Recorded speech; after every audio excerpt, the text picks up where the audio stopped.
children, class 4th Hindi, 5th chapter. I hope you have learned this poem. Have you learned?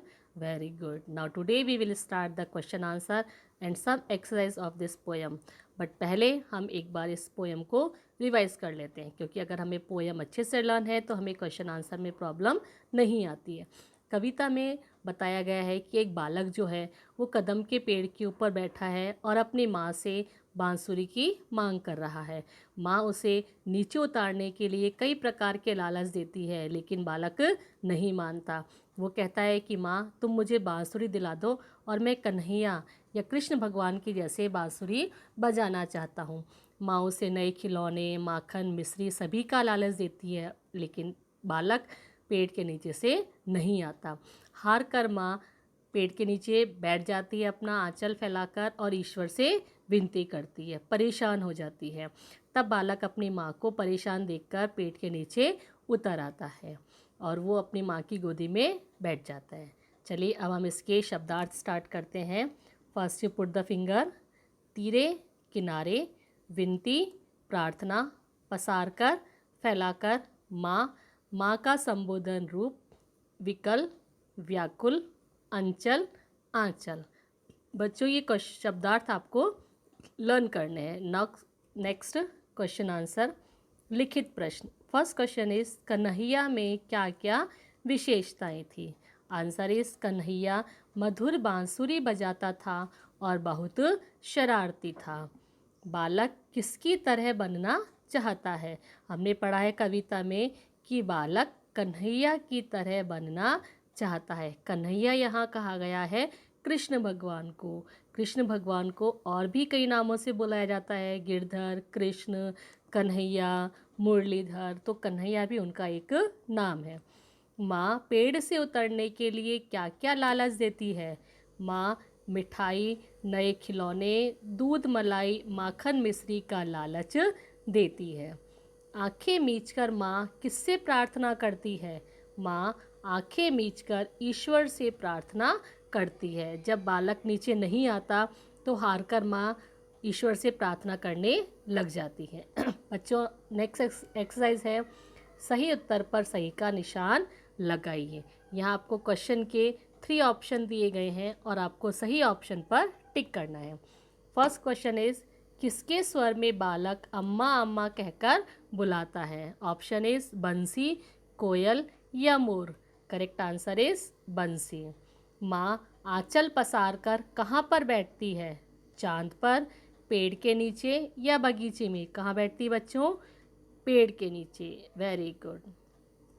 Next है, बालक अपनी माँ से क्या मांगता है? क्या मांग रहा था बालक माँ से? बांसुरी, खिलौना या कपड़ा? वो अपनी माँ से बांसुरी मांगता है। माँ खुश होकर अपनी गोदी में किसको पाती है? मुन्ने राजा को, गुड़िया को या गिलहरी को? करेक्ट आंसर इज मुन्ने राजा। तो बच्चों आपको ये क्वेश्चन आंसर और शब्दार्थ लर्न करने हैं, ऑप्शन वाले भी आपको लर्न करने हैं।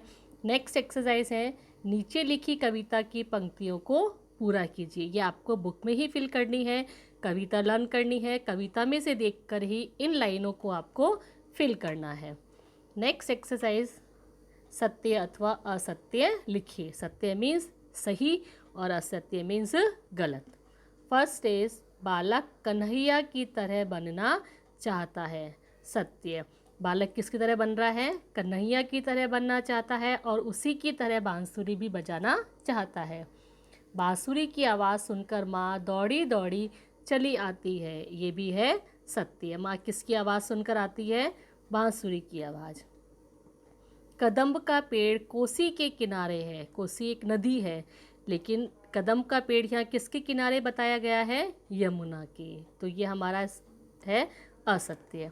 मुन्ने राजा को गोदी में पाकर माँ गुस्सा हो जाती है। असत्य है। तो बच्चों ये एक्सरसाइज और ये क्वेश्चन आंसर आपको सभी लर्न करने हैं। नेक्स्ट हमारा भाषा ज्ञान है। भाषा ज्ञान में हमारे जब एक ही शब्द के एक से अधिक अर्थ होते हैं तो उन्हें अनेकार्थक शब्द कहा जाता है। यह है अनेकार्थक शब्द। शब्द तो एक ही होता है लेकिन उसके मीनिंग अलग अलग होते हैं। जैसे यहाँ एक एग्जाम्पल दिया है, जैसे पानी, उसे जल भी कहा जाता है और इज्जत भी कहा जाता है। नीचे दिए गए शब्दों के अलग अलग अर्थ चुनकर लिखिए। यहाँ शब्द दिए गए हैं और इस कॉलम में आपको उनके उत्तर दिए गए हैं। शब्द तो एक है लेकिन उनको कई अर्थों में जाना जाता है। फर्स्ट इज अंक। अंक को कहा जाता है नंबर और गोद। कर, किरण और हाथ। अर्थ, कारण और धन। तो बच्चों ये समझ आ गया आपको, शब्द एक है लेकिन उसको अलग अलग अर्थों में जाना जाता है। नेक्स्ट है हमारा, आपने प्रीवियस चैप्टर में भी लिंग पढ़े हैं, स्त्रीलिंग और पुल्लिंग। तो जो शब्द स्त्री जाति का बोध कराते हैं वो स्त्रीलिंग कहलाते हैं, और जो शब्द पुरुष जाति का बोध कराते हैं वो पुल्लिंग कहलाते हैं। स्त्री जाति का बोध करवाने वाले शब्द स्त्रीलिंग और पुरुष जाति का बोध करवाने वाले शब्द पुल्लिंग कहलाते हैं। यहाँ आपको स्त्रीलिंग दिए गए हैं और आपको इनके पुल्लिंग शब्द भरने हैं। बालक, बालिका, मुन्ना, मुन्नी, पिता, माता, राजा, रानी, बुद्धिमान, बुद्धिमती, सेवक, सेविका। तो बच्चों आपको ये लर्न करने हैं, लेकिन ध्यान रखिए इनकी मात्राओं का। मात्राओं की अशुद्धियाँ हिंदी में सबसे ज़्यादा होती हैं। नेक्स्ट एक्सरसाइज, विलोम शब्द बनाइए। विलोम शब्द जो एक दूसरे के विपरीत शब्द माने जाते हैं। ऊपर, नीचे, हंसना, रोना, पिता, माता, आदर, अनादर, शुभ, अशुभ, कम, अधिक। तो बच्चों ये थे विलोम शब्द जो एक दूसरे के विपरीत शब्द माने जाते हैं। तो ये आपकी एक्सरसाइज वगैरह फिनिश हो गई। इसमें अब आपको एक और इंटरेस्टिंग काम करना है।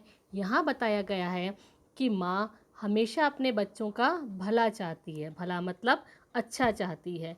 माँ की ममता के और क्या क्या पहलू हैं, माँ किस प्रकार से अपने बच्चों को प्यार करती है, अपने शब्दों में लिखिए।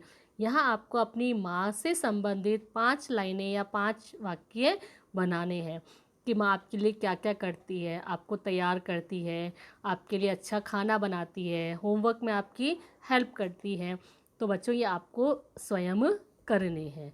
तो आई होप ये कविता और इसके क्वेश्चन आंसर आपको अच्छे से समझ आ गए होंगे। अब आपको ये कविता भी लर्न करनी है, शब्दार्थ और क्वेश्चन आंसर भी लर्न करने हैं, और साथ ही इनको अपनी रफ कॉपी में लिखकर याद करने का अभ्यास करना है।